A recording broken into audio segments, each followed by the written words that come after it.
Hi everyone, welcome to DVS math. ಸುಮಾರು ಜನ probability lesson ಒಂದು ಸ್ವಲ್ಪ ಗೈಡ್ ಮಾಡಿ ಹೇಗೆ ಆನ್ಸರ್ ಮಾಡೋದು ಅಂತ ಕೇಳಿದ್ದೀರಾ. ಸೊ ನಾನಿವತ್ತು ಈ ಲೆಸನ್ನ ಹೇಗೆ ಈಸಿಯಾಗಿ ನೀವು ಸ್ಕೋರ್ ಮಾಡೋದು ಅಂತ ಹೇಳ್ಕೊಡ್ತೀನಿ. ಈ ಲೆಸನ್ನಿಂದ ನೀವು ಮ್ಯಾಕ್ಸಿಮಮ್ 3 ಮಾರ್ಕ್ಸ್ ಬರುತ್ತೆ.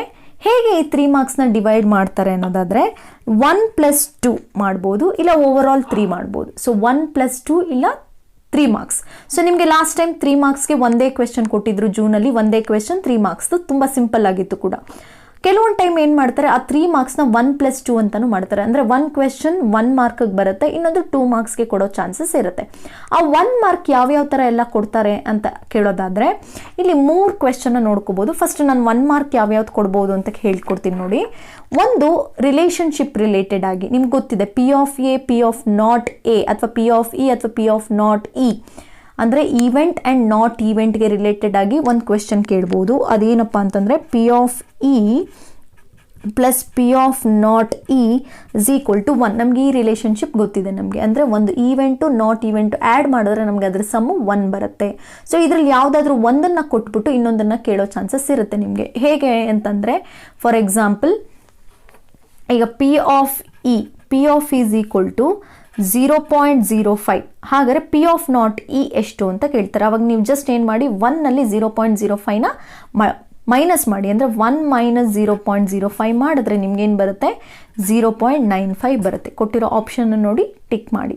ಇಲ್ಲ ಇದ್ರ ಬದಲು 0.45 ಅಂತ ಕೊಡ್ಬೋದು, 0.66 ಅಂತ ಕೊಡ್ಬೋದು, ಯಾವುದಾದ್ರೂ ಕೊಡಲಿ. ಜಸ್ಟ್ ನೀವು ಇಲ್ಲಿ ಮಾಡಬೇಕಾಗಿರೋದೇನು, 1ನಲ್ಲಿ ಇದನ್ನು ಕೊಟ್ಟಿರೋದನ್ನು ಮೈನಸ್ ಮಾಡಿ ನಿಮ್ಗೆ ಉಳಿದಿರೋದು ಸಿಗುತ್ತೆ. ಅದು P ಆಫ್ ನಾಟ್ ಇ ಅಥವಾ P ಆಫ್ ಇನ ಕೇಳ್ಬೋದು. ಸೊ ಇದು ಒಂದು ರಿಲೇಷನ್ ಕೇಳ್ಬೋದು. ಸೆಕೆಂಡ್ ಒನ್ನು, ಇನ್ನು ನಮಗೆ ಬರೋ ಅಂಥ ಪ್ರಾಬಬಿಲಿಟಿ ಯಾವ ರೇಂಜಲ್ಲಿ ಇರುತ್ತೆ ಅಂತ ಕೇಳೋ ಚಾನ್ಸಸ್ ಇದೆ. ಪ್ರಾಬಬಿಲಿಟಿ ಯಾವ ರೇಂಜಲ್ಲಿ ಇರುತ್ತೆ ಅಂತ.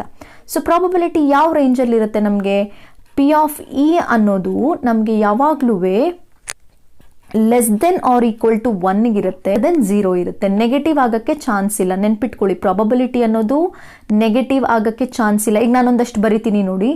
0.05 ಮೈನಸ್ 1.5 1.6 4/3 3/4 ಅಂತೆಲ್ಲ ಬರಿತಿದ್ದೀನಿ. ಸೊ ಇದರಲ್ಲಿ ಯಾವ್ಯಾವುದು ಪ್ರಾಬಬಿಲಿಟಿ ಅಂತ ನೋಡೋಣ. ಸೊ 0.5 ಆಗುತ್ತೆ ಪ್ರಾಬಬಿಲಿಟಿ.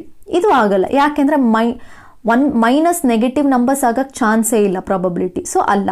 ಆಮೇಲೆ 1.6 ಅಲ್ಲ, ಯಾಕಂದರೆ ನಮ್ಮ ಪ್ರಾಬಬಿಲಿಟಿ 1ಗಿಂತ ಕಡಿಮೆ ಇರುತ್ತೆ ಹೊರತು 1 ಬಿಟ್ಟು ಜಾಸ್ತಿ ಹೋಗಲ್ಲ. ಈ 4/3 ಆಗಲ್ಲ. ಯಾಕೆ ಅಂತಂದರೆ ಪ್ರಾಬಬಿಲಿಟಿಯಲ್ಲಿ ನಾವು ಏನಂತ ಅಂತೀವಿ, ನ್ಯೂಮರೇಟರ್ ಕಡಿಮೆ ಇರಬೇಕು ಡಿನಾಮಿನೇಟರ್ಗಿಂತ. ಸೊ ಹಾಗಾದರೆ ಇದು ಆಗಲ್ಲ. ಇನ್ನು ಉಳ್ಕೊಂಡಿರೋದು 3/4. ಎಸ್, ಇದಾಗುತ್ತೆ. ಸೊ ಈ ಥರದ್ದು ಒಂದಷ್ಟು ಕೊಟ್ಟು ಯಾವುದು ಪ್ರಾಬಬಿಲಿಟಿ ಅಲ್ಲ ಅನ್ನೋದನ್ನು ಕೇಳ್ತಾರೆ. ನೀವು ನೆನ್ಪಿಟ್ಕೊಳ್ಳಿ, ನೆಗೆಟಿವ್ ನಂಬರ್ಸ್ ಪ್ರಾಬಬಿಲಿಟಿ ಆಗಲ್ಲ, 1ಗಿಂತ ಜಾಸ್ತಿ ಇದ್ರೆ ಪ್ರಾಬಬಿಲಿಟಿ ಆಗಲ್ಲ, ಮತ್ತು ಫ್ರ್ಯಾಕ್ಷನ್ಸಲ್ಲಿ ಕೊಟ್ಟರೆ ನ್ಯೂಮರೇಟರ್ ಡಿನಾಮಿನೇಟರ್ಗಿಂತ ಕಡಿಮೆ ಇರಬೇಕು, ಜಾಸ್ತಿ ಇದ್ದರೆ ಅದು ಪ್ರಾಬಬಿಲಿಟಿ ಆಗಲ್ಲ. ಸೊ ಹಾಗಾದರೆ ಈ ರಿಲೇಷನ್ಶಿಪ್ನ ಕೇಳ್ಬೋದು. ಅಂದರೆ P ಆಫ್ ಇ ಯಾವಾಗಲೂ less than or equal to 1 ಆಗಿರುತ್ತೆ, ಗ್ರೇಟರ್ ದೆನ್ 0 ಆಗಿರುತ್ತೆ. ಸೊ ಇದು ಒಂದು ರಿಲೇಷನ್ಶಿಪ್ ಕೇಳ್ಬೋದು.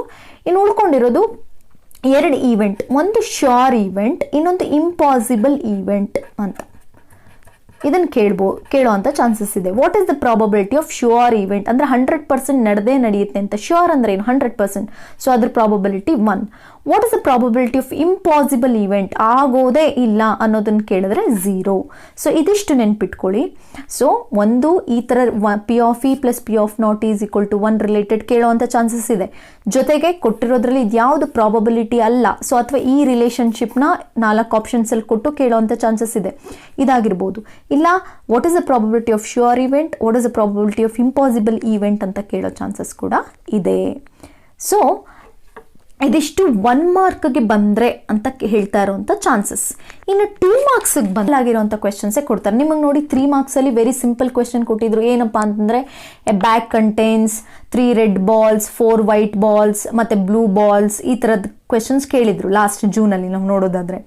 ಸೊ ಇಲ್ಲಿ ಅಂದರೆ ಒಂದು ಬ್ಯಾಗಲ್ಲಿ ಇಂತಿಂಥ ಬಾಲ್ಸ್ ಇತ್ತು, ಅದರಲ್ಲಿ ಯಾವುದು what is the probability of getting red ball, ಅಥವಾ what is the probability of getting not a red ball ಅಲ್ಲ, ಈ ಥರದ್ದು.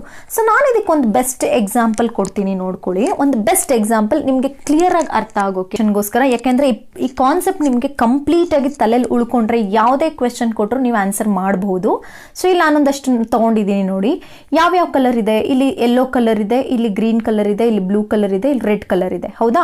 ಸೊ ಇಲ್ಲಿ ನೋಡ್ಕೊಂಡು ಬರಬೇಕು ನೀವು ಇಲ್ಲಿ. ಆಮೇಲೆ ಇದಕ್ಕಿಂತ ಮೇನ್ ಆಗಿ ನಿಮಗೆ ಪ್ರಾಬಬಿಲಿಟಿ ಆನ್ಸರ್ ಮಾಡಬೇಕು ಅಂತಂದ್ರೆ ಅದಕ್ಕೆ ರಿಲೇಟೆಡ್ ಫಾರ್ಮುಲಾ ನಿಮಗೆ ಗೊತ್ತಿರಬೇಕು. ಏನು ಫಾರ್ಮುಲಾ ನಮಗೆ ಗೊತ್ತಿರೋದು? P of E is equal to probability of event is equal to N of E by N of S. So ಇದು main important formula. P of E is equal to N of E by N of S. ಈಗ ಇಲ್ಲಿ observe ಮಾಡ್ಕೊಂಡು ಬನ್ನಿ. ಇಲ್ಲೇನು ನಮಗೆ Pond's ಅಥವಾ ಇದೇನೋ ಒಂದು ತೊಗೊಂಡ್ರೆ ಗ್ರೀನ್ ಕಲರ್ 2 ಇದೆ, ಯೆಲ್ಲೋ ಕಲರ್ 3 ಇದೆ, ರೆಡ್ 2 ಇದೆ, ಬ್ಲೂ ಕಲರ್ 4 ಇದೆ. ಸೊ ನಾನು ಇದನ್ನಿಷ್ಟು ಒಂದು ಬ್ಯಾಗ್ಗೆ ಹಾಕ್ತೀನಿ ಅಂತ ಇಟ್ಕೊಳ್ಳಿ. Yellow colour Pond's, green colour Pond's, blue colour Pond's and red colour, ಅಥವಾ ಬ್ಯಾಗ್ ಕಂಟೈನ್ಸ್ ಅಂತ ನಾವೇನು ಹೇಳ್ತೀವಿ, ಬ್ಯಾಗ್ ಕಂಟೈನ್ಸ್ ಅಂತಲೇ ತೊಗೊಳ್ಳೋಣ. Bag contains 3 yellow balls, 2 green balls, 4 blue balls and red ಏನಂತ ಹೇಳ್ತೀವಿ, ರೆಡ್ ಬಾಲ್ಸ್ ಅಂತಲೇ ನಾವು ಇದನ್ನು ಕನ್ಸಿಡರ್ ಮಾಡಿದ್ರೆ ಟೋಟಲ್ ಇದೆಷ್ಟು ಎಷ್ಟಾಯಿತು ಅಂತ ಬರ್ಕೊಳ್ಳಿ. ಅಂದರೆ ಎಷ್ಟಾಯಿತು ನೋಡ್ಕೊಂಬನ್ನಿ. 2 + 3 5, 5 + 2 7, 7 + 4 11 ಆಯಿತು. ಹಾಗಾದರೆ ಇಲ್ಲಿ ಏನಾಗುತ್ತೆ ನಮಗೆ ಎನ್ ಆಫ್ ಎಸ್ ಅನ್ನೋದು 11 ಆಗುತ್ತೆ. ಅಂದರೆ ಟೋಟಲ್ ಎಲ್ಲನೂ ಕನ್ಸಿಡರ್ ಮಾಡಬೇಕು ಇವಾಗ ನೀವು. ಎನ್ ಆಫ್ ಎಸ್ ಅಂದರೆ what are the total possible outcome ಅಂತ. So total possible outcome. So ಎಷ್ಟಾಯಿತು? 4 ಬ್ಲೂ, 2 ಗ್ರೀನ್ ಅಂದರೆ 6 ಆಯಿತು, 6 + 3 ಯೆಲ್ಲೋ 9 ಆಯಿತು, 9 + 2 11 ಆಯಿತು. ಹಾಗಾದರೆ ನಮಗೆ ಟೋಟಲ್ ಏನಾಯಿತು? 11 ಆಯಿತು. ಈಗ ಇಲ್ಲಿ ನಾನು ಕೇಳ್ತಿ ಆಫ್ ಗೆಟಿಂಗ್ ಗ್ರೀನ್ ಅಂತ ಕೇಳ್ತೀನಿ. ಗ್ರೀನ್ ಎಷ್ಟಿದೆ? So 2/11. Next, what is the probability of getting blue ಅಂತಂದರೆ 4/11. What is the probability of getting yellow ಅಂತಂದರೆ ಎಷ್ಟಾಗುತ್ತೆ? 3/11. What is the probability of getting red ಅಂತಂದರೆ 2/11. ಇಷ್ಟೇ ನಾವು ಬರೆಯೋದು. Very simple. ಸೊ ಎಷ್ಟು ಇದೆ ಅನ್ನೋದನ್ನು ಬರ್ಕೊಂಡು ಈಸಿಯಾಗಿ ಸಾಲ್ವ್ ಮಾಡಿ. ಈಗ next, what is the probability of not getting blue balls? Not ಅಂತ ಕೊಟ್ಟಿದ್ದಾರೆ. ನಾಟ್ ಅಂದರೆ ಇದಿಷ್ಟು ಮೈನಸ್ ಮಾಡಿಬಿಡಿ, ಇನ್ನು ಉಳಿದಿದ್ದಷ್ಟು ಬರಿಬೇಕಾಗುತ್ತೆ. ಉಳಿದಿದ್ದಷ್ಟು ಎಷ್ಟಾಗುತ್ತೆ? ಇನ್ನು ಉಳ್ಕೊಂಡಿರೋದು 4. 11ನಲ್ಲಿ 4 ಹೋದರೆ ಎಷ್ಟಾಯಿತು ನಮಗೆ? ಸೊ ಏನಾಯಿತು ನಮಗೆ? 7. ಸೊ ಅವಾಗ ಏನಾಗುತ್ತೆ? 7/11 ನಾಟ್ ಬ್ಲೂ. ಸೊ ನಮಗೆ ಬ್ಲೂ ಬರಬಾರ್ದು ಅನ್ನೋದಾದ್ರೆ ಉಳಿದಿದ್ದು 7/11. ಈ ಥರ ಸ್ವಲ್ಪ ಅರ್ಥ ಮಾಡಿಕೊಂಡು ನೀವು ಬರಿಬೇಕಾಗುತ್ತೆ. ಸೊ ಇದನ್ನು ಬಿಟ್ಟು ನಮಗೆ ಕಾಯಿನ್ಸ್ನ ಕೇಳ್ಬೋದು, ಡೈಸ್ ರಿಲೇಟೆಡ್ ಕ್ವೆಶನ್ ಕೂಡ ಕೇಳೋ ಅಂಥ ಚಾನ್ಸಸ್ ಇದೆ. ಸೊ ಅದನ್ನು ತೊಗೊಂಡೆ ಅಂತ ಇಟ್ಕೊಳ್ಳೋಣ. 1 ಕಾಯಿನ್. ಸೊ ನಿಮಗೆ ಗೊತ್ತಿದೆ formula P of is equal to N of E by N of S. This is the formula ನಾವು ಯೂಸ್ ಮಾಡೋದು ಪ್ರಾಬಬಿಲಿಟಿ. ಸೊ ಈಗ ಒಂದೇ ಕಾಯಿನ್ ಅಂತ ಕೇಳಿದ್ರೆ ನಿಮಗೆ ಟೋಟಲ್ ಪಾಸಿಬಲ್ ಔಟ್ಕಮ್ ಎಷ್ಟು ಬರುತ್ತೆ? 2. ಸೊ ಯಾಕಂದ್ರೆ ನಾವು ಟಾಸ್ ಮಾಡಿದ್ರೆ ನಮಗೆ ಬೀಳುವಂಥದ್ದು ಹೆಡ್ ಆಗಿರುತ್ತೆ, ಇಲ್ಲ ಟೇಲ್ ಆಗಿರುತ್ತೆ, ಹೌದಾ? ಹಾಗಾದ್ರೆ ಟೋಟಲ್ ಪಾಸಿಬಲ್ ಔಟ್ಕಮ್ಸ್ ಅಂದ್ರೆ ನಾವು total possible N of S ಅಂದ್ರೆ total sum of all outcomes ಅಂತಂದ್ರೆ 2.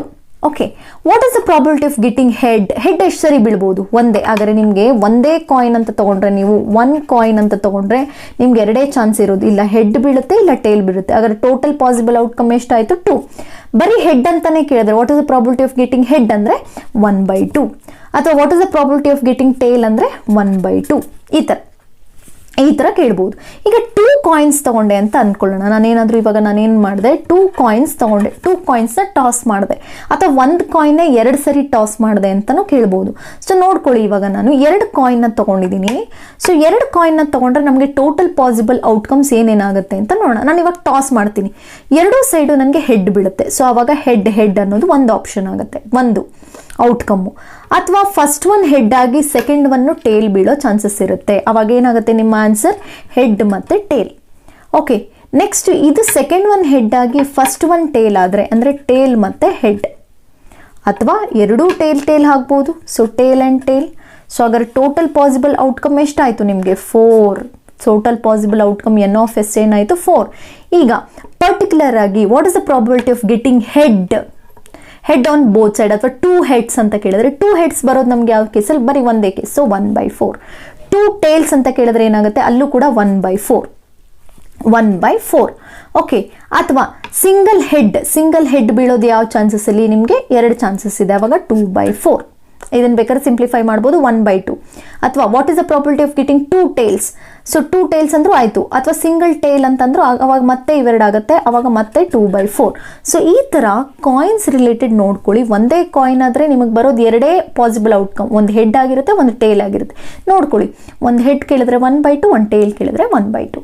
ಆದರೆ 2 ಕಾಯಿನ್ಸ್ ಹಾಕಿದಾಗ ನಮಗೆ 4 ಪಾಸಿಬಲ್ ಔಟ್ಕಮ್ಸ್ ಬರುತ್ತೆ. Head head, head tail, tail head, tail tail. So ಅದರಲ್ಲಿ ಇಂಡಿವಿಜುವಲ್ ಆಗಿ ಎಷ್ಟು ಕೇಳ್ತಾರೆ ಅಂತ ನೋಡಿಕೊಂಡು ಬರೀರಿ. ಇನ್ನು ಉಳ್ಕೊಂಡಿರೋದು ನೆಕ್ಸ್ಟ್ ಡೈಸ್. ಬನ್ನಿ, ನೀವೆಲ್ಲರೂ ಡೈಸ್ ನೋಡಿರ್ತೀರ, ಇದನ್ನ ನಾವು ಡೈಸ್ ಅಂತ ಕರಿತೀವಿ. ಸೊ ಇದರಲ್ಲಿ ನಂಬರ್ಸ್ ನೋಡ್ಕೊಂಡು ಬನ್ನಿ. ಯಾವ್ಯಾವ ನಂಬರ್ಸ್ ಇದೆ? 1 ಇದೆ.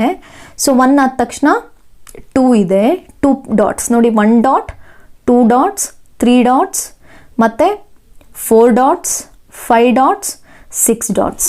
ಅಂದರೆ ನಮ್ಮ ಡೈಸ್ ಅಂತ ತೊಗೊಂಡ್ರೆ ನಮ್ಗೆ ಏನೇನೆಲ್ಲ ಪಾಸಿಬಲ್ ಔಟ್ಕಮ್ಸ್ ಇದೆ ಅಂತ ಬಂದರೆ, ಒಂದೇ ಡೈಸ್ ತೊಗೊಂಡ್ರೆ ಏನೇನೆಲ್ಲ ಇದೆ? 1 ನಂಬರ್ ಇದೆ, 2 ಇದೆ, 3 ಇದೆ, 4 ಇದೆ, 5 ಇದೆ, 6 ಇದೆ. ಹಾಗಾದರೆ ಟೋಟಲ್ ಪಾಸಿಬಲ್ ಔಟ್ಕಮ್ ಏನಾಯಿತು? 1 2 3 4 5 6 ಪಾಸಿಬಲ್ ಔಟ್ಕಮ್. ಹಾಗಾಗಿ N(s) ಏನಾಗುತ್ತೆ ನಮಗೆ? 6.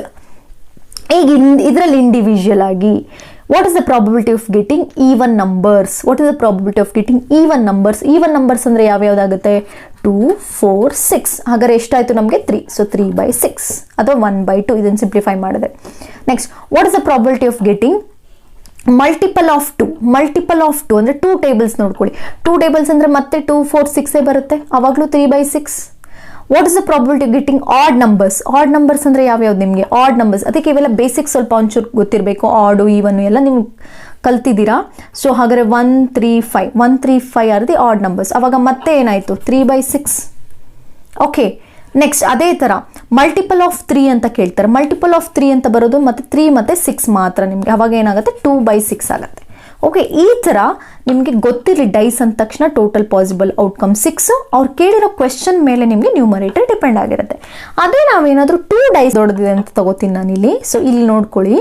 ಸೊ ಅಟ್ ಎ ಟೈಮ್ ನಾನು ಇವೆರಡನ್ನು ಟಾಸ್ ಮಾಡ್ತೀನಿ. ಟಾಸ್ ಮಾಡಿದಾಗ ನಿಮಗೆ ಏನೇನೆಲ್ಲ ಆಪ್ಷನ್ಸ್ ಬರುತ್ತೆ ಅಂತ ನೋಡ್ಕೊಂಡು ಬನ್ನಿ. ಸೊ ಇಲ್ಲಿ 2 1 1 ಬೀಳ್ಬೋದಾ? ಸೊ 2 ಈ ಕಡೆ 1 ಈ ಕಡೆ 1. ಅವಾಗ ಆಪ್ಷನ್ಸ್ ನೋಡ್ಕೊಂಡು ಬರ್ತಾ ಹೋದರೆ ನೋಡ್ಕೊಂಡು ಬನ್ನಿ. 2 1 1 ಬೀಳೋ ಚಾನ್ಸಸ್ ಇದೆ. ಸೊ ಇದು 1 ಹಾಗೆ ಇರುತ್ತೆ. ಈ ಕಡೆ 2 ಬಿದ್ದುಬಿಡುತ್ತೆ, ಅವಾಗ ಏನಾಯಿತು? 1 2 ಆಗುತ್ತೆ. ಸೊ ಇದು 1 ಹಾಗೆ ಬೀಳುತ್ತೆ. ಸೊ ಈ ಕಡೆ ಏನಾಗುತ್ತೆ? 3 ಬೀಳುತ್ತೆ. ಸೊ ಅವಾಗ ಏನಾಗುತ್ತೆ? 1 3 ಆಗುತ್ತೆ. ಮತ್ತೆ ಈ 1 ಹಾಗೆ ಬೀಳುತ್ತೆ, 1 ಬೀಳ್ತಾ ಹೋಗುತ್ತೆ ಅಂದ್ಕೊಳ್ಳೋಣ. ಸೊ ನೆಕ್ಸ್ಟು ಇಲ್ಲಿ 4 ಬಿದ್ದಿದೆ ಅಂದ್ಕೊಳ್ಳೋಣ. ಅವಾಗ ಏನಾಯಿತು? 1 4 ಆಗುತ್ತೆ. ನೆಕ್ಸ್ಟು 1 5 ಆಗುತ್ತೆ, 1 6 ಆಗುತ್ತೆ. ಅದೇ ಥರ ಈಗ ನೆಕ್ಸ್ಟ್ ಬರೋಣ. ಈಗ ನೆಕ್ಸ್ಟ್ ಟಾಸ್ ಮಾಡ್ತೀನಿ. ಈ ಸೈಡ್ 2 ಬಿದ್ದಿದೆ, ಈ ಸೈಡ್ 1 ಬಿಡುತ್ತೆ. ಅವಾಗ ಏನಾಗುತ್ತೆ? 2 1 ಆಗುತ್ತೆ. ಸೊ ಹಾಗೆ ನಾನು ಬರ್ಕೋತಾ ಹೋದರೆ 2 1 2 2 2 3 2 4 2 5 2 6 ಈ ಥರ ಆಗುತ್ತೆ. ನೆಕ್ಸ್ಟ್ ಈ ಕಡೆ 3 ಬೀಳುತ್ತೆ, ಇಲ್ಲಿ ಮತ್ತೆ 1 2 3 ಶುರುವಾಗುತ್ತೆ. ಅವಾಗ 3 1 3 2 3 3 3 4 3 5 3 6 ಆಗುತ್ತೆ. ಮತ್ತೆ ಇಲ್ಲಿಂದ ಶುರುವಾಗುತ್ತೆ. ಮತ್ತೆ 4 1 2 ಆಗಬಹುದು, 4 2 4 3 4 4 4 5 4 6 ಈ ಥರ. ಅಥವಾ ನೆಕ್ಸ್ಟ್ 5 ಆಗ್ಬೋದು. ಈ ಕಡೆ ನಾನು 5 ತೊಗೋಬೋದು, ಈ ಕಡೆ 5 ತೊಗೊಂಡು ಈ ಕಡೆ ಮತ್ತೆ 1ಇಂದ. ಸೊ 5 1 5 2 ಆಗ್ಬೋದು, 5 3 ಆಗ್ಬೋದು, 5 4 ಆಗ್ಬೋದು, 5 5 5 6. ಅದೇ ಥರ ಲಾಸ್ಟ್ ಬಂದರೆ ಈ ಕಡೆ 6ಇಂದ ಶುರು ಮಾಡಿದ್ರೆ ಇದು 1 1 1 ಹೇಗೆ ಬೀಳ್ಬೋದು ಅಂತ ನೋಡಿಕೊಂಡ್ರೆ 6 1 6 2 6 3 6 4 6 5 6 6 ಆಯಿತು. ಸೊ ಹಾಗಾದರೆ ಟೋಟಲ್ ನಾನು ಎಷ್ಟು ಆ್ಯಡ್ ಮಾಡಿದೆ ಅಂದರೆ ಟೋಟಲ್ ಪಾಸಿಬಲ್ ಔಟ್ಕಮ್ 2 ಡೈಸ್ ತೊಗೊಂಡಾಗ ನನಗೆ 36 ಔಟ್ಕಮ್ ಬರುತ್ತೆ. 36 ಔಟ್ಕಮ್. ಸೊ ಟೋಟಲ್ ಅಷ್ಟು ನಾನು 2 ಡೈಸ್ ತೊಗೊಂಡ್ರೆ, ಒಂದೇ ಡೈ ತೊಗೊಂಡ್ರೆ ಟೋಟಲ್ ಬರೀ 6. 2 ಡೈಸ್ ತೊಗೊಂಡ್ರೆ ನಾನು ಅವಾಗ ಟೋಟಲ್ ಪಾಸಿಬಲ್ ಔಟ್ಕಮ್ 36 ಬರುತ್ತೆ. ಈಗ ಇಲ್ಲಿ ಕ್ವೆಶನ್ ಮೇಲೆ ಡಿಪೆಂಡ್ ಆಗುತ್ತೆ. ಸೇಮ್ ನಂಬರ್ಸ್, ಎರಡು ಸೈಡ್ ಬರುವಂಥ ಸೇಮ್ ನಂಬರ್ಸ್ ಅಂದರೆ ಯಾವ್ಯಾವುದಾಗುತ್ತೆ? 1 1 ಆಗುತ್ತೆ, 2 2 ಆಗುತ್ತೆ, 3 3 ಆಗುತ್ತೆ, 4 4 5 5 6 6 ಆಗುತ್ತೆ. ಟೋಟಲ್ ಏನಾಯ್ತು? 6/36.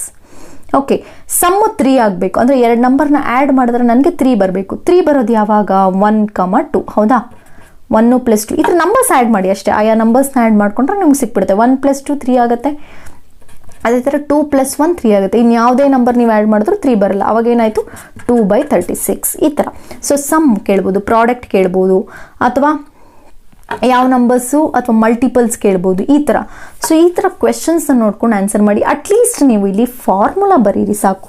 P of E is equal to N of E by N of S related ಆಗಿ ನೋಡ್ಕೊಂಡು ನಂಬರ್ ಆಫ್ ಔಟ್ಕಮ್ನ ಬರ್ಕೊಂಡು ಕ್ವೆಶನ್ ಖಂಡಿತ ಡೆಫಿನೆಟ್ ಆಗಿ ಪ್ರಾಬಬಿಲಿಟಿದು ಈಸಿಯಾಗಿರುತ್ತೆ, ನೀವು ಈಸಿಯಾಗಿ ಆನ್ಸರ್ ಮಾಡ್ಬೋದು. ಇದಿಷ್ಟು ಪ್ರಾಬಬಿಲಿಟಿಯಲ್ಲಿ ಬರುವಂಥ ಸಿಂಪಲ್ ಡೈಸ್ ಮತ್ತು ಕಾಯಿನ್ ಮತ್ತು ಅದನ್ನು ಬಿಟ್ಟು ಕಲರ್ಸ್ ರಿಲೇಟೆಡ್ ಆಗಿ ಕೇಳೋವಂಥ ಕ್ವೆಶನ್ಸ್. ಸೊ ಈ ವಿಡಿಯೋ ನಿಮಗೆ ಹೆಲ್ಪ್ಫುಲ್ ಅಂತ ಅನಿಸಿದರೆ ಲೈಕ್ ಮಾಡಿ, ನಿಮ್ಮ ಫ್ರೆಂಡ್ಸ್ ಜೊತೆ ಶೇರ್ ಮಾಡಿ. ಸೊ ನಮ್ಮ ಮುಂದಿನ ಸೆಷನಲ್ಲಿ ಇನ್ನೊಂದು ಕಾನ್ಸೆಪ್ಟ್ ಈಸಿಯಾಗಿ ಹೇಗೆ ಕಲಿಯೋದು ಅನ್ನೋದನ್ನು ಹೇಳ್ಕೊಡ್ತೀನಿ. ಅಲ್ಲಿವರೆಗೂ ನಮಸ್ಕಾರ.